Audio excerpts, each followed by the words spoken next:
Konsumen adalah setiap orang pemakai barang atau jasa yang tersedia dalam masyarakat, baik bagi kepentingan diri sendiri, keluarga, orang lain, maupun makhluk hidup lain, dan tidak untuk diperdagangkan. Kegiatan perilaku konsumen ini disebut dengan konsumsi.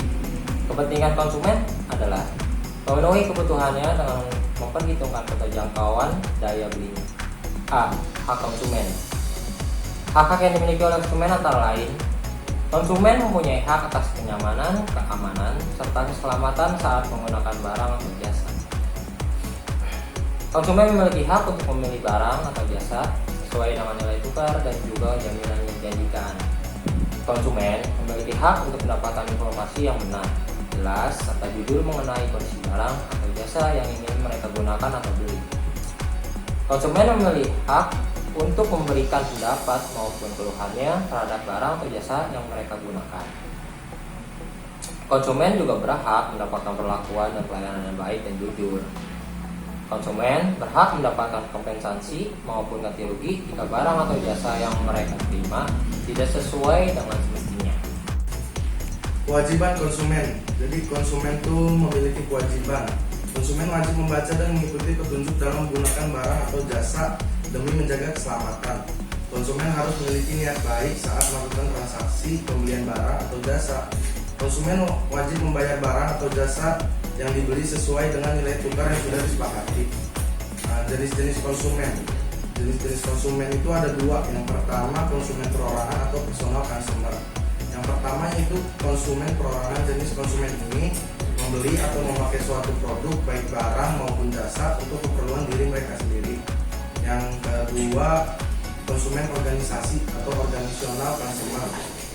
Organisasional customer yaitu konsumen yang membeli atau memakai suatu produk baik barang ataupun jasa untuk keperluan operasional dan organisasi tersebut.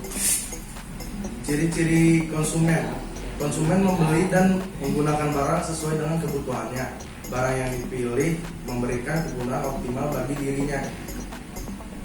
Konsumen memilih barang yang mutunya terjamin. Konsumen memiliki barang yang harganya sesuai.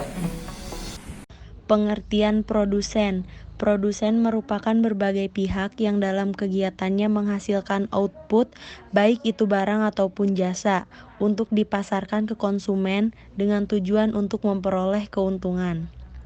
Fungsi produsen yaitu menghasilkan barang dan jasa yang dibutuhkan oleh konsumen, mengelola berbagai faktor produksi dan melakukan kegiatan produksi barang atau jasa, membuka lapangan pekerjaan dan kegiatan ekonomi lainnya bagi masyarakat, memberikan pembayaran atas penggunaan faktor-faktor produksi kepada masyarakat dalam bentuk pembayaran upah atau sewa.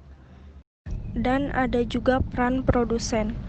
Peran produsen sebagai pihak yang memproduksi suatu barang maupun jasa untuk memenuhi kebutuhan konsumen, membuka lapangan pekerjaan termasuk kewajiban dalam memenuhi upah dan hak-hak pegawai yang lain.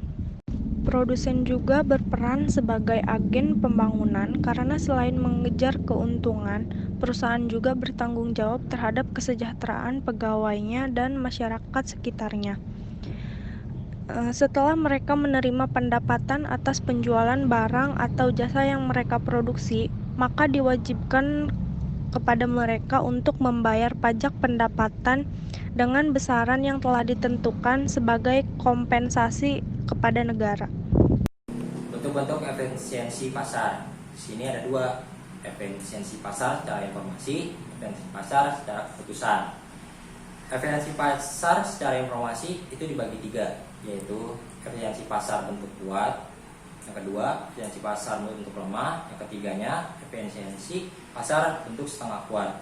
Di dalam efisiensi pasar bentuk setengah kuat itu ada tiga info. Yang pertama, info hanya mempengaruhi harga sekuritas dari perusahaan yang mempublikasikannya.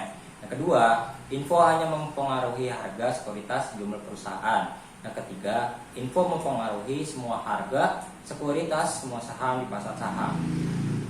Efisiensi pasar secara keputusan, yaitu untuk informasi yang perlu diolah lebih lanjut, maka ketersediaan info tidak menjamin pasar efisien. Misalnya, info tentang merger. Efisiensi pasar juga dilihat dari kecanggihan pelaku untuk mengolah info untuk mengambil keputusan. Definisi efisiensi pasar berdasarkan nilai intrinsik sekuritas. Pasar efisien adalah pasar yang nilai-nilai sekuritasnya tidak menyimpang dari nilai-nilai intrinsik. Definisi efisiensi pasar berdasarkan akurasi dari ekspektasi harga.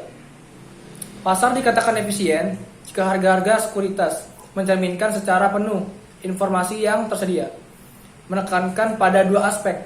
Satu, fully reflect dan information available. Definisi efisiensi pasar berdasarkan distribusi informasi.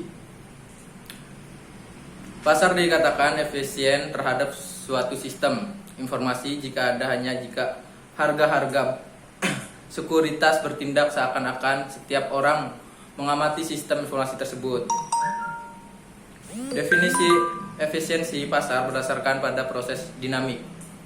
Pasar yang efisiensinya adalah pasar yang harga-harga sekuritasnya secara cepat dan penuh mencerminkan semua informasi yang tersedia terhadap aktiva tersebut. Dan berikut alasan yang menyebabkan pasar menjadi tidak efisien. Yang pertama, terdapat sejumlah kecil pelaku pasar yang dapat mempengaruhi harga dari sekuritas. Yang kedua, mahalnya harga informasi dan akses yang tidak seragam antar pelaku pasar terhadap informasi yang sama. Yang ketiga, informasi yang disebarkan dapat diprediksi dengan baik oleh sebagian pelaku pasar. Dan yang terakhir, investor adalah individual-individual yang lugas dan tidak canggih. Alasan pasar yang efisien dan tidak efisien. Berikut alasan yang menyebabkan pasar menjadi efisien. Yang pertama yaitu, investor adalah penerima harga dan sebagai pelaku pasar. Yang kedua, informasi tersedia secara luas kepada semua pelaku pasar pada saat yang bersamaan dan harga untuk memperolehnya murah. Yang ketiga, informasi dihasilkan secara random dan setiap pengumuman, informasi juga acak antara satu dengan yang lainnya. Yang keempat, investor beraksi dengan menggunakan informasi secara penuh dan cepat, sehingga harga dari sekuritas berubah dengan semestinya. Buat yang belum tahu, sekuritas adalah surat utang yang dapat dicairkan menjadi uang atau kas dengan cepat. Dengan sifatnya yang liquid, sekuritas dapat ditransaksikan atau dijual dengan cepat. Sekuritas juga diartikan sebagai bentuk kepemilikan atas aset atau kekayaan dari perusahaan yang menerbitkan sekuritas. Sekian dari kelompok 1. Bye-bye. Udah.